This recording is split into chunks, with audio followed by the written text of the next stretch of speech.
بسم الله الرحمن الرحیم۔ میں اسی مرحلے پر نہیں چاہتا کہ پاکستان میں کسی طرح سے کوئی تناؤ کا ماحول بنے، مگر یاد رہے 360 ممبران اسمبلی کے ہاؤس میں 25 لوگوں سے چور رسے سے بل پاس کروانا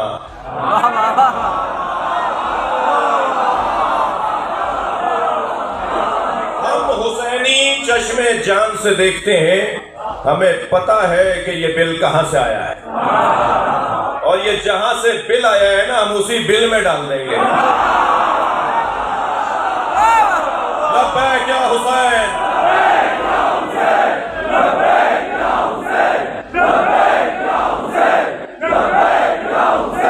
بلند تر صلوات محمد و آل محمد۔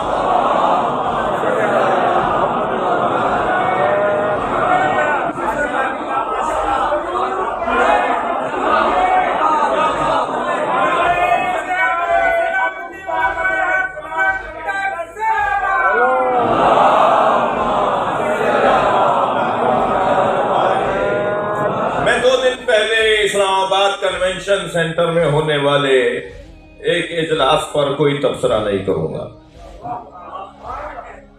شایان شان نہیں ہے کہ ہم ان پر بات کریں۔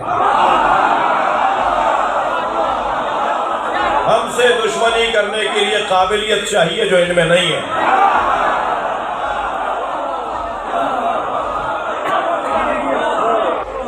اگر زور دھوس دھرنا اجتماع کی صورت میں بل پاس کروانے کا تم 2 دن پہلے اعلان کر چکے ہو تو ہم اس چیلنج کو قبول کرتے ہیں۔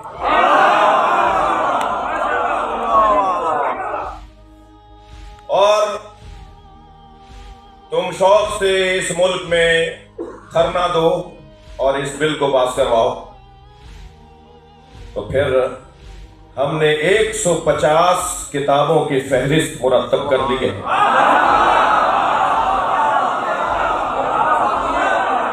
جو پاکستان میں چھپتی ہیں، ناشر بھی پتہ ہیں، مؤلف اور مصنف بھی معلوم ہیں، جن میں نبی کی، اہل بیت نبی کی اور اصحاب مصطفیٰ کی توہین ہے۔ 200 سے زیادہ موجودہ حاضر موجود حی زندہ خطیبوں کے کلپ موجود ہیں جنہوں نے نبی کی، آل نبی کی اور اصحاب نبی کی توہین کی ہے۔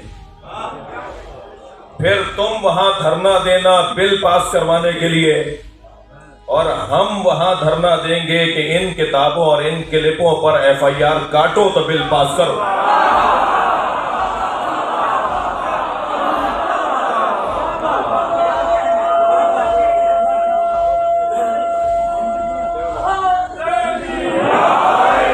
ہمارے پاس اس باب میں، ہم اس باب میں غنی ہیں،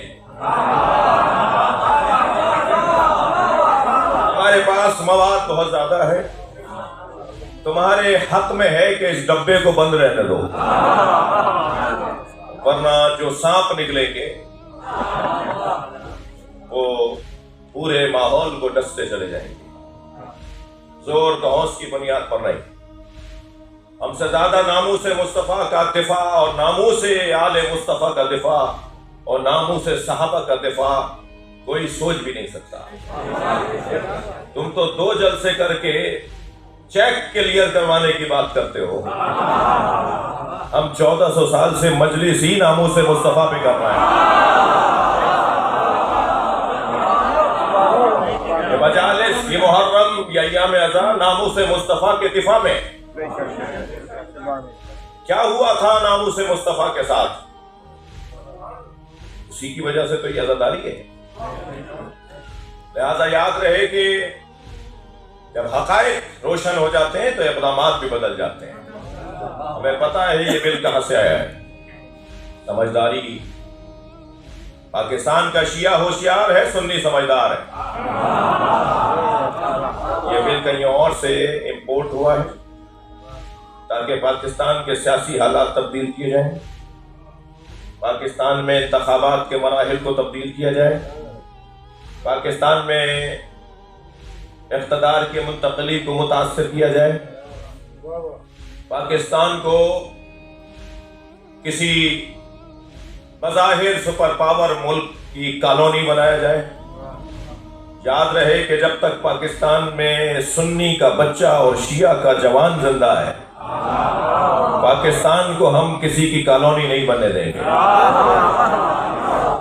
میں لاہور کے قدیمی ترین صدیوں پرانا علاقہ بوچی دروازہ، اس کے اس روحانی اور معنوی اجتماع کے اندر آپ سے گزارش کروں گا کہ ایک مرتبہ ضرور شب شہادت، دعاؤں کی رات، مناجات کی رات، حاجات کی رات، ایک مرتبہ سب اپنی توانائیوں کے ساتھ جو جہاں بیٹھا ہوا ہے، جس گلی میں ہے، جس گھر میں ہے، ایک نعرہ ضرور پاکستان کے لیے لگائیے، پاکستان زندہ باد!